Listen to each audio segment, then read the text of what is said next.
Le Roi Clovis Télévision, la chaîne de télé qui donne la joie au cœur. Les Mangalanga Luando, yoï, les membres d'une famille partent de tous les coins du pays pour se regrouper à Bafoussam dans l'optique de descendre à Tchang en découdre avec le successeur de leur défunt père. Yoï! Ils avaient pour ambition de descendre à Tchang, saccager tout, enlever les tôles du toit de la maison du successeur. Hey. La caméra de l'ONG Right World qui est placée chez moi avait filmé cette scène depuis, mais je n'avais pas regardé. C'est hier que j'ai jeté un coup d'œil dans la caméra et j'ai vu cette scène horrible. Je ne pouvais pas ne pas en parler. La scène se passe chez Tenyi Chefort, à Bandimfeng, un quartier du village Bafou à Tchang. Les gens racontent partout qu'on a dit qu'il paraît que c'est un certain Popo Lokok, habitant Bafoussam, qui a regroupé ses frères à Bafoussam dans l'optique de descendre à Tchang en découdre avec le successeur. Yoï.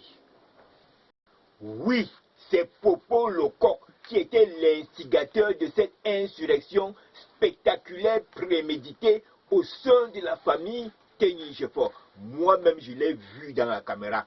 Ya! Les rumeurs courent qu'on a dit qu'il paraît qu'ils ont organisé cette descente musclée au sein de la famille Tenyi Chefort parce que le successeur avait détruit une à une les cuisines des veuves de son défunt papa. Le seul malheur de ce successeur est d'avoir osé toucher à la cuisine qu'il ne fallait pas, la cuisine de Mengisso. Le successeur lui-même a dit qu'il ne comprenait pas pourquoi chaque fois qu'on s'attaquait à cette Mengisso, même de son vivant, tous les enfants de la concession se levaient comme un seul homme pour défendre ses intérêts. Pourquoi elle? Pourquoi cette solidarité autour de cette défunte Mengisso? Sinon, comment comprendre qu'on ait détruit les cuisines de toutes les autres femmes? Personne n'a bronché. Dès qu'on touche à la cuisine de Mengisso, il y a soulèvement. Pourquoi? Même les enfants qu'on a détruit la cuisine de leur maman, ils n'ont pas parlé, sont descendus à Tchang pour s'opposer à la destruction de la cuisine de Mengisso. Quel paradoxe! Ils sont descendus à Tchang avec pour intention de tabasser le successeur et enlever les tôles sur le toit de sa maison. Dès que le successeur les a vus descendre, il a senti le danger. Il est allé s'enfermer dans sa chambre afin d'appeler le chef de quartier.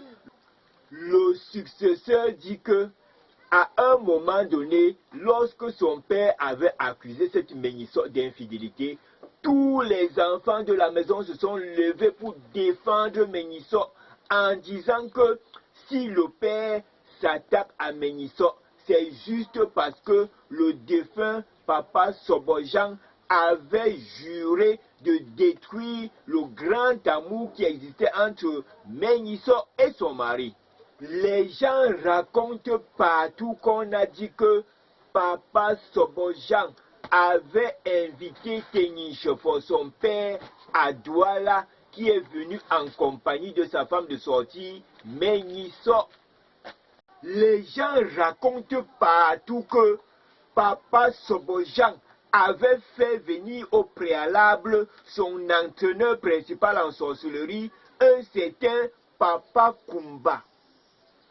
Les gens racontent partout qu'on a dit qu'il paraît que papa Kumba avait fait aspirer à Tenyi Chefort une potion magique et dès son retour au village, sa femme préférée est devenue son ennemi numéro 1. Ya, vous racontez même tout ça comme ça là, vous avez les preuves.